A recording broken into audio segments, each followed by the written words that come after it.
오늘 설교를 이제 시작할 때 먼저 우리 옆에 있는 성도님들 그리고 옆에 있는 장로님들, 권사님들, 기사님들 보면서 인사하면서 시작하도록 하겠습니다. 안녕하세요. 저 옆에 앉아주셔서 감사합니다라고 함께 인사하면서 시작할까요? 자, 뒤에 분도 반갑습니다.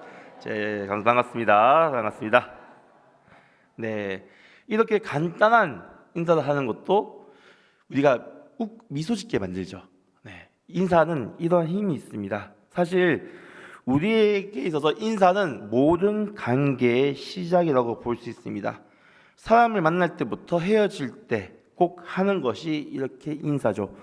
뭐 안녕하세요, 우리는 반갑습니다, 잘 지냈나요? 라는 이러한 인사도 우리는 시작하는데, 사실 이러한 인사는 우리만 하는 게 아니죠. 전 세계가 다 하고 있습니다. 뭐 영어권에서는 hello 뭐 이렇게 인사를 할 거고, hi, hello. 스페인에는 올라라고 얘기하고, 이제 중국에는 니하오라고 얘기하고요. 그리고 일본은 곤니찌와가 이제 보통은 평균 인사이기 때문에 곤니찌와라고 인사를 합니다. 그리고 우리가 이렇게 인사를 하면서 서로에게 안부를 전하는 것도 이어지더라고요. 그래서 모든 관계의 시작은 인사입니다. 우리나라에서는 안녕하세요가 안녕이 가장 기본적인 인사인데, 사실 우리는 이것보다 더 중요한 인사법 알죠? 뭘까요? 사람 만나면 제일 먼저 하는 말이 밥 먹었니라는 거죠. 네, 밥 먹었어? 네, 밥 먹었니가 우리나라에서 가장 많이 쓰이는 인사법이랍니다. 뭐 안녕하세요 다음이겠지만, 한 번은 봤다, 그러면 아는 사람이다 가면 밥 먹었냐고 보이면서 그리고 다음에 또 뭐죠? 다음에 한번 보자. 네, 다음에 안 보겠지만 다음에 한번 보자라고 이제 인사식으로 하는 거죠. 네, 그렇다고 진짜 약속 잡으면 안 됩니다. 아시죠? 약속 잡으면 큰일 나요. 여기서 내가 진짜로 만나려고 한 게 아닌데 그래? 뭐 이제 그때도 뭔가 마음에 부담감이 생기지만, 뭐 밥 먹었니? 뭐 다음에 한번 뭐 밥 함께 하자고, 이게 기본적인 우리나라의 인사법인데, 그 전 세계에서 사실 없는 인사법이죠. 밥 먹었냐고 묻는 것이. 그래서 이제 어느 대학교 국제교육원에서 주최한 전국 외국인 한국어 말하기 대회가 있었답니다. 일본 유학생이 이제 상대방을 걱정해주는 세상에서 가장 멋진 말이라는 제목으로 은상을 받았는데, 그것이 바로 밥 먹었니였답니다. 네, 세상에서 가장 멋진 말이래요. 이게 우리는 그냥 밥 먹었니 하고도 안 먹었으면 왜 안 먹었어? 빨리 먹으라고 하거나 먹었다면 그래 잘 먹었냐 이렇게 안부를 묻지만, 전 세계에서 이러한 인사법이 없기 때문에 전 세계에서 가장 멋진 말이라고 이렇게 이제 말하기 대회에서 이야기했고, 이러한 말이 은상을 받았다는 거죠. 그만큼 이러한 안부 인사는 너무나도 우리에게 익숙하고 중요한 것입니다. 그리고 이 인사를 하느냐 안 하느냐에 따라서 사람의 인성까지 평가가 돼요. 놀랍겠지만 그렇습니다. 교회에서 이제 어떤 집사님 아이가 인사를 안 했어요. 그러면 어떻게 될까요? 쟤는 인사도 안 하고 예의도 없고 뭐 어른 보면 인사도, 이게 교회에 다 퍼집니다. 그러면 이제 결국 들어오죠. 너 왜 집에서 교회에서 인사 좀 해라고, 너 사람 다 뭐라고 하는지 아냐고, 이렇게 막 집에서 엄청 혼납니다. 그럼 나중에 만나면 안녕하세요 하면 그래 하면서 이제 그런 말 안 했다는 듯이 반갑다면서 막 이게 그래 안녕 하면서 이렇게 받아주는, 막 이렇거나, 아니면 저 어린아이가 인사를 열심히 했는데 어떤 어르신이 안 받아줬어요, 그거를. 그러면 집에 가서 뭐 하겠어요? 어떤 집사님 나 인사했는데 안 받아주더라, 나한테 뭔가 마음이 상하셨나? 인사를 안 받았는데 마음까지 생각해야 됩니다. 이게 우리의 관계인 거죠. 그래서 인사를 받아주는 것, 인사를 하는 것도 사실 너무나도 중요한 거죠. 네, 인사를 안 하면 어디 아픈가, 기분이 상했나, 뭐 수많은 생각이 들잖아요. 이게 우리에 있어서 인사라는 것입니다. 그리고 이것은 우리 관계에서 가장 또 중요한 것이고요. 오늘 말씀 중에 얘기하고 싶은 것은 좀 더 안부 인사에 대한 이야기입니다. 바로 문안이라는 단어죠. 우리나라에서 이 문안이라는 단어는 사실 잘 쓰진 않습니다. 뭐 안부나 이런 게 있지만 문안이라는 단어는 쓰지 않죠. 사전적으로는 이렇게 나옵니다. 웃 어른께 안부를 묻거나 인사를 드릴 때 사용되어진다라고 사전적으로는 얘기하고 있습니다. 그렇다면 오늘 본문에 나오는 이 문안이 이와 같은 의미를 쓰이는 단어인지 아니면 같지만 다른 의미를 가지고 있는지 무슨 말을 하고 있는지 오늘 말씀을 통해서 한번 보도록 하겠습니다. 성경에 나오는 문안에 대해서 한번 보겠는데요. 이 문안이라는 단어는 헬라어로 아스파사스테로 쓰여집니다. 이 아스파사스테라는 단어는 환영하다, 환호하다, 존경하다라는 뜻으로 해석되어지고 좀 더 평안이라는 단어로 해석되어집니다. 그렇기 때문에 우리가 보통 하는 이제 이 문안이라는 이 단어는 이제 평안, 샬롬이라는 단어에 좀 더 가까운 의미이지 않을까 생각되어지는데요. 이 문안이라는 단어가 이제 단순히 인사 이상으로 그리스도의 몸된 교회 안에서 이루어지는 신령한 교제이자 형제의 한 표현이라고 할 수가 있습니다. 그렇다면 문안하면 우리가 어떻게 되는지, 서로가 안부를 전하고 서로가 평안을 전하면 어떻게 되는지 성경을 통해서 보도록 하겠습니다. 첫 번째입니다. 서로 문안하면 공동체가 회복합니다. 성경 안에서 문안이라는 단어가 이제 여러 번 등장하는데요. 바로 바울 서신에서 정말 많이 나옵니다. 오늘 본문이 이제 로마서 10장 16절 함께 읽을까요? 너희가 거룩하게 입맞춤으로 서로 문안하라. 그리스도의 모든 교회가 너희에게 문안하느니라. 아멘. 그리고 이것뿐만 아니라 고린도전서 16장 20절도 이렇게 나옵니다. 모든 형제도 너희에게 문안하니 너희는 거룩하게 입맞춤으로 서로 문안하라. 그리고 빌립보서 4장 21절도 그렇습니다. 그리스도 예수 안에 있는 성도에게 서로 각각 문안하라. 나와 함께 있는 형제들이 너희에게 문안하고. 그리고 데살로니가 전서 5장 26절도 그렇습니다. 거룩하게 입맞춤으로 모든 형제에게 문안하라. 네. 이렇게 다양한 성경 바울 서신에서 서로에게 문안하라고 이야기하고 있죠. 이 외에도 여러 구절에서 사도 바울은 성도들에게 문안하라고 전하고 있습니다.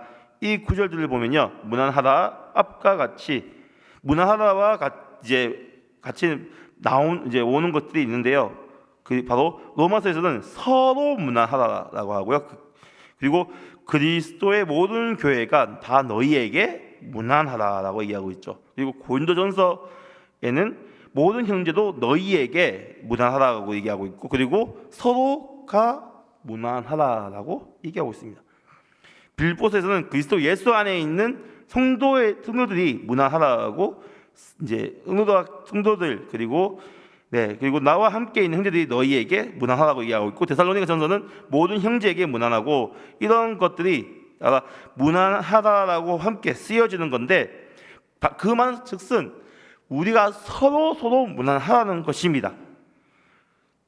서로가 서로를 문안하면서 공동체가 서로가 서로에게 관심을 가지게 되고 서로를 위해서 기도하는 것, 그것이 너무나도 중요하죠.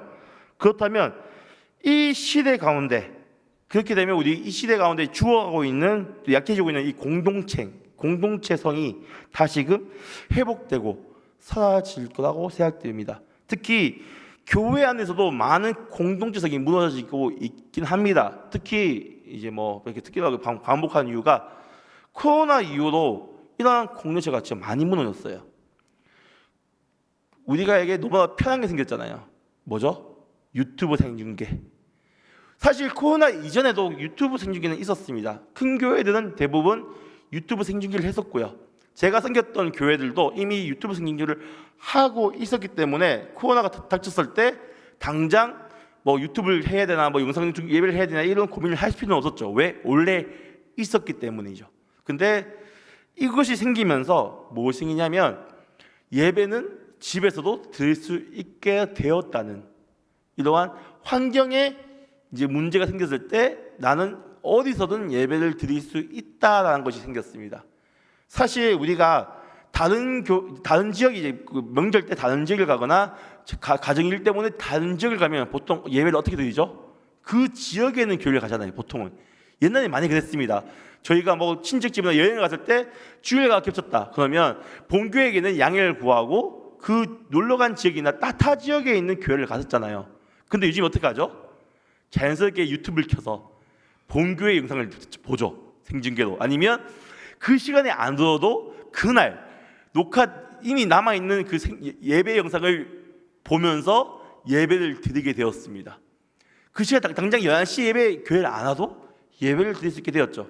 그러면서 무엇이 되냐면 교회에 오면 어떻게 되죠? 어떻게든 서로가 서로를 만나게 되고 인사하게 되잖아요. 이것이 우리에게는 당연한 건데 교회를 안 오게 되면서 서로가 서로에게 인사를 안 하죠. 안부도 안 묻게 되고 서로가 서로에게 관심도 줄어들게 되었다는 것입니다. 특히 이것이 코로나가 심하게 터졌던 사건 이후로 심각하게 증가했거든요.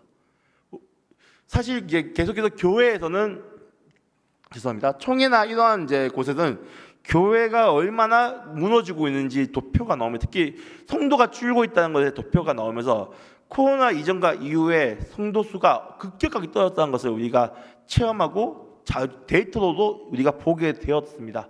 그리고 수많은 작은 교회들이 다 무너지고 문 닫는 일도 우리는 실제로 이제 보기는 했습니다. 분명히 교회는 공동체성이 있음으로 인해서 성장하게 되고 활발하게 되고 결과적으로는 부흥하게 되거든요. 이러한 공동체가 없는 교회는 결국 무너지게 되고 문 닫게 되죠. 왜? 교회가 예배를 안 드리고 그러게 되면 교회를 그러니까 그 건물을 계속 이끌 수 있는 힘이 없어지기 때문에, 가장 성도가 모이면 돈도 없고 정확하게 예배도 드릴 수 없습니다. 그 장소에서 월세를 낼 수가 없기 때문에 교회가 문 닫는 거예요. 특히 작은 교회들은. 너무나도 그러한 교회들이 너무나 많았고, 저도 경기도 있을 때 그런 교회 목사님들을 많이 봤습니다. 당장 성도들이 안 오니까 교회가 힘들어지고 빚만 쌓이고 결국 집에서 보증금을 받아야지만 생활이 가능한 목사님들이 생각보다 많았습니다. 그래서 교회를 접는 목사님도 많았는데, 이러한 일들이 사실 코로나 이후에 정말 많았다고 할 수 있습니다.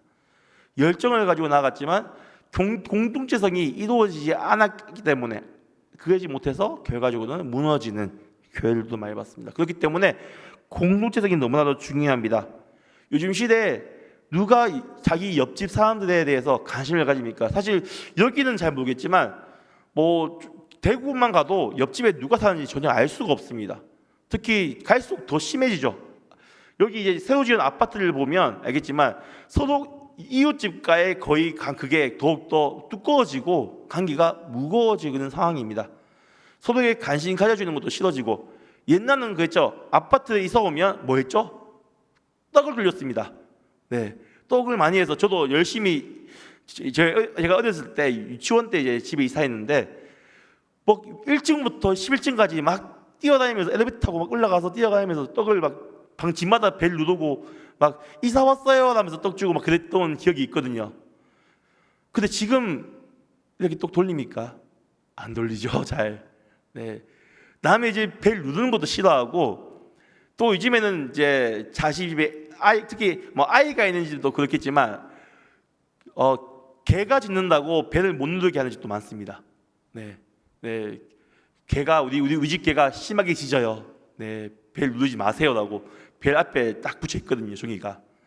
네, 그런 식으로 이미 접근도 못하게 되는 이러한 일도 많아지죠. 또 이러한 일들이 일어나게 되면서 뭐가 또 힘들어질까요? 전도도 힘들어지게 된 것입니다. 전도가 사실 우리 가장 가까운 옆집이나 이웃집으로부터 전도를 많이 했었거든요, 옛날에는요. 그래서 같이 모여서 함께 이야기하면서 교회 전도를 했지만, 그런 것도 갈수록 약해지고, 결국 이거의 시작은 이러한 무난하지 못할, 서로에게 무난을 전하지 못하고 안부를 전하지 못하는, 이러한 인사하지 못하는 문화 자체가 시작되면서 이러한 것들이 무너지게 되었습니다. 어찌 보면 개인주의가 강해졌다고도 할 수가 있겠죠. 그러한 상황 속에서 우리 교회가 다시금 회복하고 다시금 공동체성이 강해지려면 무엇을 해야 될까요? 바로 무난을 해야 된다는 것입니다. 서로가 서로에게 무난하면 공동체가 회복됩니다. 우리 이제 서로에게 더 인사를 잘 하시겠죠? 뭐 우리는 워낙 인사를 더 잘 하시니까 하시겠지만 저는 그런 걸 꿈꿔봅니다. 예배 전에 여기서 약간 성도님들이 서로 인사하면서 북적북적했으면 좋겠습니다. 네, 뭐 서로 왔을 때 우리 보면 다 성경 읽고 있고 너무 거룩하시잖아요, 사실은요. 너무 저는 사실 이것도 좋거든요. 좋은데 한번 멀리 한번 인사를 한번 해주고, 네, 왔냐라고 인사도 해주고, 이거 한마디가 사실은 너무나도 우리 교회가 더욱더 끈끈해지고 관계가 쫀쫀해지지 않을까 저는 생각해 봅니다. 그리고 이거 외에도 또 문화하면 우리에게 어떻게 되는지 성경은 얘기하는데요. 두 번째입니다. 문화를 하면서 우리는 함께 행복해질 수가 있습니다. 마태복음 10장 12절인데요. 네, 한번 띄워주세요. 네, 우리 함께 읽겠습니다. 또 그 집에 들어가면서 평안하기를 빌라. 아멘. 이 구절은 예수님께서 제자들을 복음을 전파하러 보낼 때의 구절입니다.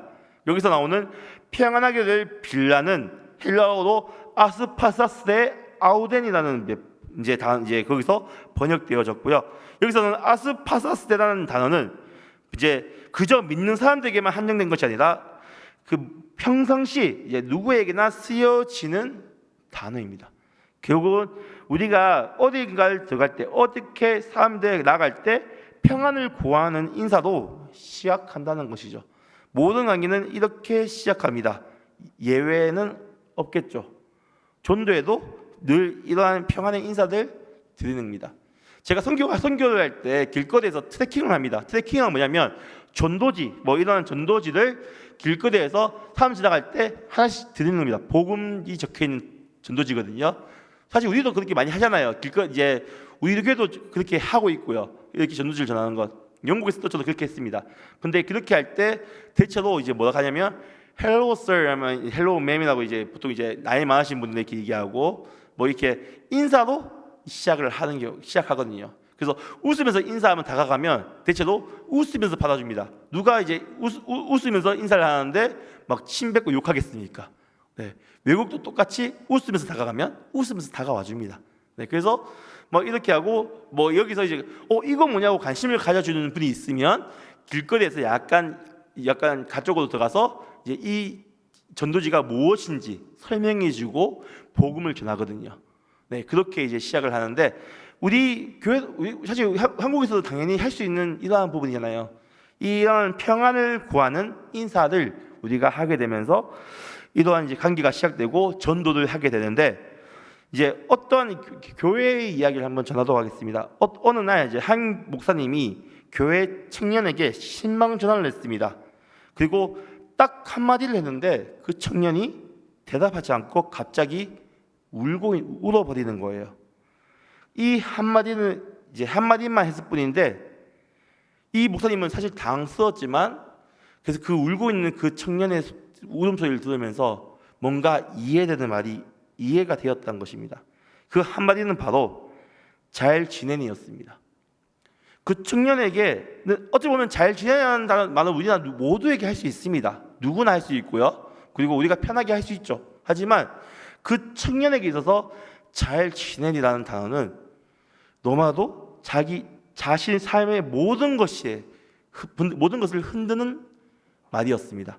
사실 이 청년은 삶이 너무나 지치고 힘들어서 포기하고 싶은 마음까지 들도 힘든 상태였습니다. 일도 힘들고요. 그리고 사람들 관계도 안 되고 계속 특히 이제 정확하게는 서울에 이제 취업을 해서 이제 간지 얼마 안 된 청년이었습니다. 그렇기 때문에 혼자 있는 이런 생각을 많이 했던 거예요. 외롭고 그런 생각이 온갖 생각을 일을 하면서 했는데 결과적으로는 누구에게 말하지도 못했다고 합니다. 왜냐하면 이사간 경기 서울에 가서 교회도 못 정했고 왜? 너무 일 때문에 지치고 힘들어서 주일날 교회도 못 갔다고 하고요. 그리고 일대도 바쁘고 힘들고 배우는데 힘들고 그러니까 아는 사람도 없고 계속해서 이러한 것들이 이렇게 쌓여서 혼자서 진짜 자신의 목숨까지 버릴 생각도 했었다고 하는데 이러한 목사님의 전화 한마디에 자신의 지난 서울에서의 삶이 기억나면서 계속 울었다고 합니다. 왜냐하면 잘 지내냐는 누구 한 명도 자기에게 있어서 잘 지내냐고 물어본 사람이 없다는 거죠.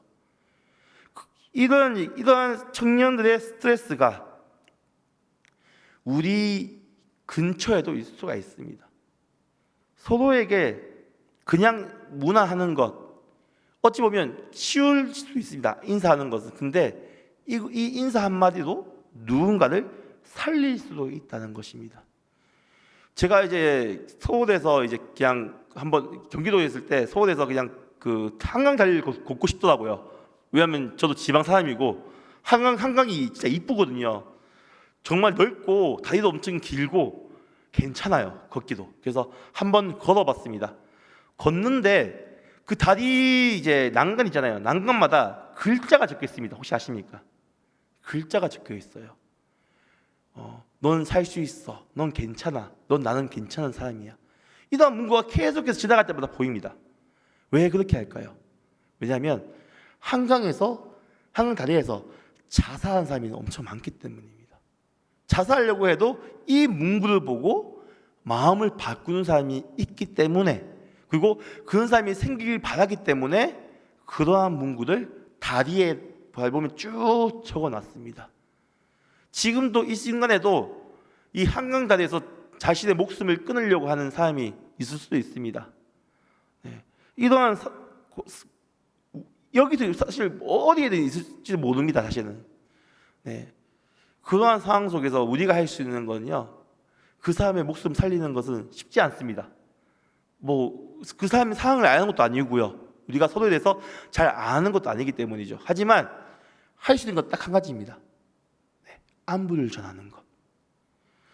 그것이 어찌 보면 나만 살리는 것이 아니라, 나만 행복한 것이 아니라 내 이걸 듣는 상대방도 행복하게 만들 수 있는 방법이지 않을까 저는 생각합니다. 문안이라는 것은 우리 공동체를 살리는 것뿐만 아니라 사람도 살릴 수가 있습니다. 특히 이러한 문안은 주 예수 그리스도 안에서 주어지는 문안이기 때문에 더욱더 힘이 있고 능력이 있는 것입니다. 믿으십니까? 이 사도 바울은 이러한 믿음을 가지고 이 문안을 전했어요. 그리고 서로가 서로에게 문안을 하라고 간곡히 매번 편지를 적을 때마다 놓고 있습니다. 자신이 당장 가서 하지 못하지만 너희는 너희와 서로 문안하라. 너희가 그렇게 해야지 살 수 있다 한 것을 전하고 있는 건 아닐까, 우리는 되돌아봐야 됩니다. 우리 주 안에서 우리 서로 함께 행복하길 간절히 바라겠습니다. 서로가 서로에게 문안을 하고 서로가 서로에게 안부를 전하며 같이 살아가길 간절히 바라겠습니다. 말씀을 마무리하겠습니다. 성도들은 평소에 얼마나 많은 안부를 전하고 계십니까? 평소에 누군가에게 연락하는 것. 사실 이제는 코로나가 이제 일반 질병으로, 특히 이제 감기처럼 이제 그렇게 바뀌어서 많이 좀 나아졌다고 하지만, 저도 이제 얼마 전에 또 코로나를 태어나서 처음으로 걸려봤지만 쉽지 않더라고요. 쉽지 않고 아직도 후유증이 있어요. 이게 저는 사실 만만히 봤거든요. 남 걸렸을 때 저 사람 걸리고 일주일 동안 쉰다면서 부도한 적도 있습니다, 실제로. 특히 이제 코로나 처음 터졌을 때 아시죠? 몇 주 쉬었죠? 2주 쉬었죠. 돈도 나오고요. 밥도 오고 집에 막 난리가 났잖아요, 그 당시에.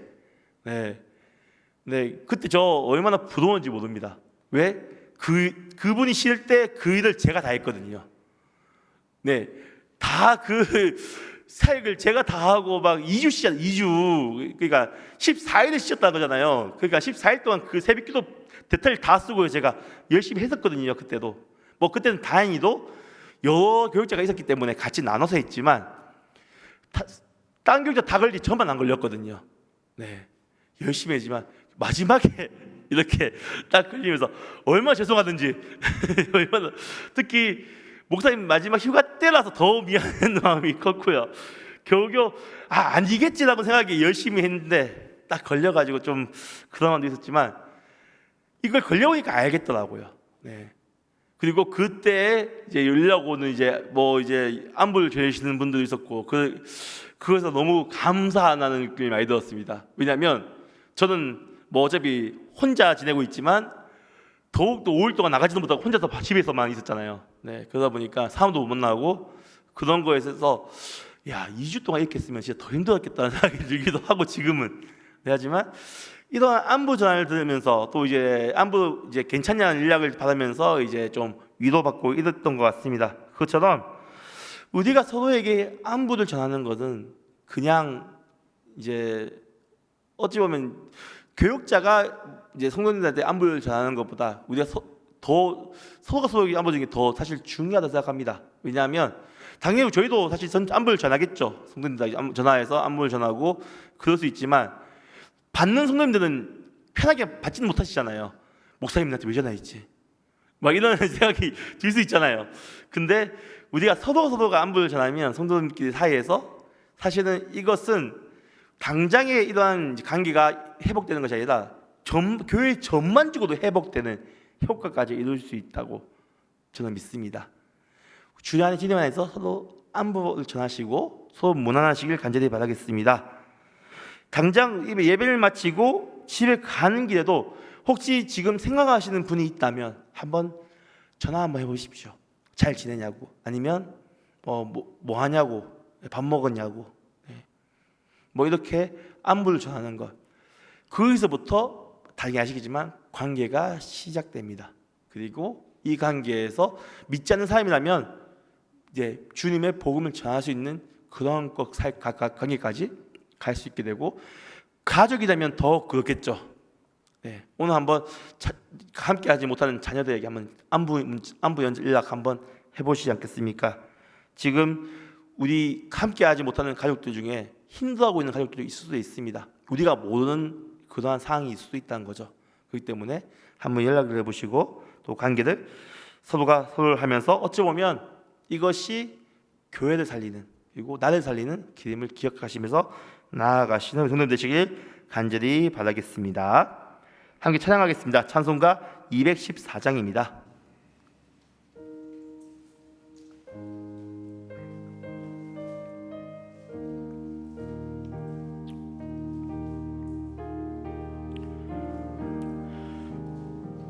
나 주의 도움 받고자 주의